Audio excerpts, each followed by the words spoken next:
What if I told you that the deadliest pandemic in history spared no one kings, peasants, saints, or sinners? That in just 5 years, half of Europe was wiped out, and the only cure doctors offered was bloodletting and prayers. This wasn't just a tragedy, it was a test of survival. Most failed, but some lived. Why? What did they know that others didn't? What secrets kept them breathing while the world around them choked on its own blood? This isn't just the story of the Black Death. This is the story of how you might have survived it. If you think modern medicine would have saved you, think again. Because in 1347, survival wasn't about luck, it was about strategy. And the first rule? Run.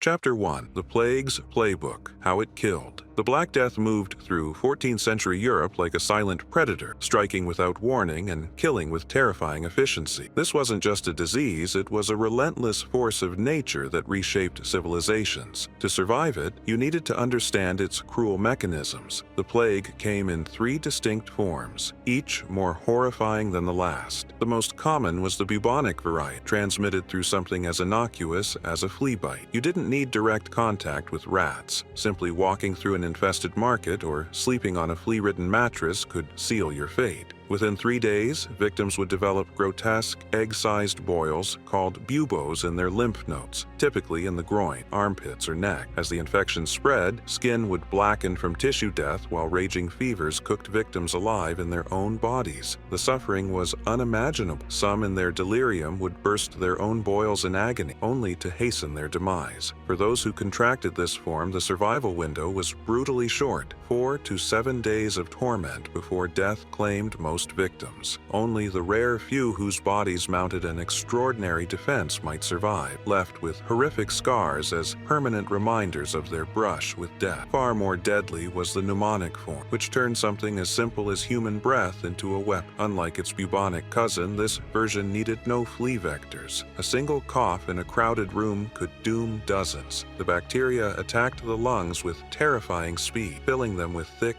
bloody foam until victims literally drowned in their own fluids. Death often came within 24 hours, leaving no time for treatment or goodbyes. Against this airborne killer, your only hope was complete isolation, to never breathe the same air as another human being again. Most terrifying of all was the septicemic plague, which moved through the bloodstream like a shadow. There were no warning buboes, no telltale coughs, just a sudden, violent fever, followed by blackened skin and catastrophic organ failure. Some victims dropped dead before they even realized they were sick, their bodies turning against them in a matter of hours. For those struck by this version, there was no survival window. Infection meant certain, instantaneous death. Chapter 2. The Art of Disappearing. Flee or die. The plague moved like a shadow, silent, inevitable, but it had one weakness. It needed bodies to spread. The survivors knew this, and their first move, get out. When the plague hit Messina in 1347, the smartest citizens fled to the countryside within hours of the first death. In Venice, wealthy merchants abandoned their homes, retreating to isolated villas. Some even took to the sea, living on ships until the worst passed. The rule was simple. If you stayed in the city, you died. If you left fast enough, you had a chance. But where to go, and how to stay safe once you got there? Chapter 3. The Isolation Protocol. Medieval Quarantine. Escaping the plague wasn't enough. You had to stay clean, avoid crowds. Markets, churches, even family gatherings were death traps. Burn the dead immediately. Survivors in Milan sealed infected houses shut, burning them with the bodies inside. Harsh? Yes. Effective? Absolutely. Wash everything. Though germ theory didn't exist, some noticed that filth spread disease. The smartest survivors washed clothes in vinegar and avoided contact with strangers. Chapter 4. The Wrong Cures and the One That Might Have Worked. When the Black Death swept across Europe, medieval medicine proved utterly powerless against it. Doctors armed with ancient theories and superstitions only made things worse, their so-called cures often hastening death rather than preventing. The standard treatment of bloodletting, draining a patient's vital fluids to rebalance the 4 humors, left already weakened plague victims with no chance of survival. People clung to desperate measures, wearing magical amulets and drinking crushed gemstones gemstones, while the wealthy smothered themselves in mercury or purchased fragments of saints' bones as divine protection. None of it worked. Even the iconic plague doctors with their beaked masks filled with herbs, while terrifying to behold, did nothing to stop the actual disease, though their waxed leather robes may have accidentally provided some protection against flea bites. In their panic, some communities resorted to horrific extremes, burning alive those suspected of carrying the plague or massacring minority groups blamed for spreading it. These brutal acts revealed how fear could warp human morality, turning neighbors against each other in a frenzy of self-destruction. Yet, amidst all this madness, one approach actually showed results: the radical concept of isolation. The city of Ragusa pioneered the first formal quarantine in 1377, forcing incoming travelers to wait 30 days on offshore islands before allowing them entry. Venice later expanded this to 40 days, a period that often meant the difference between life and death for a city's population. This simple act of separation, born from observation rather than medical theory, proved more effective than all the leeches and prayers combined. The tragic lesson of the Black Death was that humanity's first instincts in the face of the unknown often prove fatal. For every life saved by quarantine, thousands perished due to superstition and panic. Yet this colossal failure forced European medicine to begin questioning ancient dogmas, planting the seeds for a more scientific approach that would eventually transform our understanding of disease. The plague doctors, with their useless herbs, and the priests selling worthless relics became symbols of an era when medicine was more art than science, while the quiet success of quarantine pointed toward a future where observation and evidence would triumph over tradition and fear. In the end, the Black Death didn't just kill millions, it exposed the limitations of medieval thinking and set in motion a medical revolution that would change the world. Chapter 5. The Psychology of Survival. Fear versus Reason. The Black Death unleashed more than just a biological catastrophe. It triggered a psychological breakdown that proved just as deadly as the disease itself. As corpses piled up in the streets and entire neighborhoods fell silent, human reason began to unravel under the weight of collective terror. Some sought salvation through extreme fanaticism, like the flagellants who marched from town to town, their ritual self-whipping creating open wounds that ironically made them perfect plague carriers. Others surrendered to paranoia, scapegoating Jews, foreigners, and supposed witches in pogroms that turned cities into slaughterhouses, the very violence and displacement often accelerating the plague's spread rather than stopping it. Yet, amid this descent into madness, a minority managed to keep their wits about them. These survivors recognized that fear itself had become a secondary contagion, as dangerous as the bacteria coursing through their cities. They understood that hysterical crowds gathering for protection actually created ideal conditions for transmission, that rumors spread faster than facts, and that superstition blinded people to practical solutions. While others clutched at magical cures or divine intervention, these clear-eyed individuals relied on cold observation, noticing, for instance, that those who isolated early tended to survive longer, or that certain neighborhoods with better sanitation suffered fewer deaths. Their greatest weapon wasn't medicine or divine favor, but the ability to maintain reason when the world was losing its mind. In an age when even educated men believed the plague was caused by bad air or planetary alignments, this psychological resilience, the capacity to see clearly and act deliberately, marked the difference between those who buried their families and those who lived to rebuild. Chapter 6. The Aftermath. Why some lived and most didn't. When the plague finally faded, the survivors emerged to a changed world. Labor was now valuable. Peasants could demand better wages. Cities rebuilt smarter. Wider streets, better sanitation. Medicine evolved. The failure of old cures pushed science forward. But the biggest lesson? The next pandemic is coming. Will we be the ones who run, adapt, and survive? Or will we repeat the mistakes of the past? The Black Death wasn't just history. It was a dress rehearsal. COVID-19 proved that pandemics never truly end. They just wait. The survivors of 1347 didn't have science. They didn't have vaccines, but they had instinct, discipline, the will to live. And that might be the only thing that saves us next time. Because the plague taught us one thing. When death comes, the smartest don't pray. They act.